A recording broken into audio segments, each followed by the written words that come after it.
کے بعد ہم اس کہانی کے سب سے اہم حصے کی طرف آتے ہیں، صبر اور شکر، ان کا وہ بے مثال رویہ جس نے تاریخ رقم کر دی۔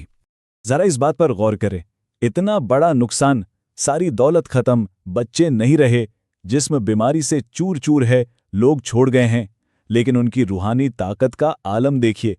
ان کی زبان پر صرف ایک ہی بات آئی، اللہ نے دیا تھا، اللہ نے ہی لے لیا، میں پھر بھی شکر ادا کرتا ہوں۔ کیا ایسا تصور بھی کیا جا سکتا ہے؟ اس قدر شدید تکلیف کے باوجود شکر گزاری کا دامن نہیں چھوٹا۔ یہ الفاظ کسی معجزے سے کم نہیں ہیں جو اس عظیم انسان کی اٹل امید کو ظاہر کرتے ہیں۔ اور پھر سالوں کے اس عظیم صبر کے بعد آتا ہے کہانی کا نیا موڑ، دعا اور شفا کا وہ خوبصورت وقت۔ سالوں تک خاموشی سے صبر کرنے کے بعد جب انہوں نے بالکل عاجزی کے ساتھ دعا مانگی تو دیکھیے کیسے سب کچھ بدل گیا۔ اس بابرکت بدلاؤ کو ہم 3 حصوں میں دیکھ سکتے ہیں۔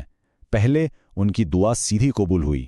دوسرا، انہیں مکمل شفا مل گئی، وہ سالوں پرانی تکلیف دہ بیماری اچانک ختم ہو گئی۔ اور تیسرا، جو سب سے زیادہ حیران کن ہے، انہیں پہلے سے بھی کہیں زیادہ برکت ملی۔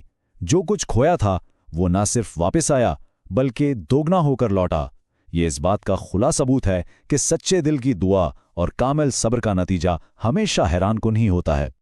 اب کہانی تو ہم نے پوری دیکھ لی، لیکن اصل سوال یہ پیدا ہوتا ہے کہ آخر اس ساری داستان سے ہمیں کیا سبق ملتا ہے؟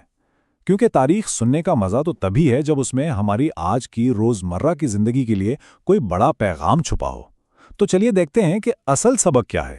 تو سب سے اہم اور آخری نقطہ یہی ہے، مشکل وقت میں صبر اور مکمل بھروسہ، کیونکہ سچی محنت اور صبر کبھی کسی بھی حال میں ضائع نہیں ہوتا۔ جب زندگی میں بالکل اندھیرا چھا جائے تو یہ کہانی ہمیں یاد دلاتی ہے کہ صبر کی طاقت دنیا کے ہر نقصان سے بڑی ہوتی ہے۔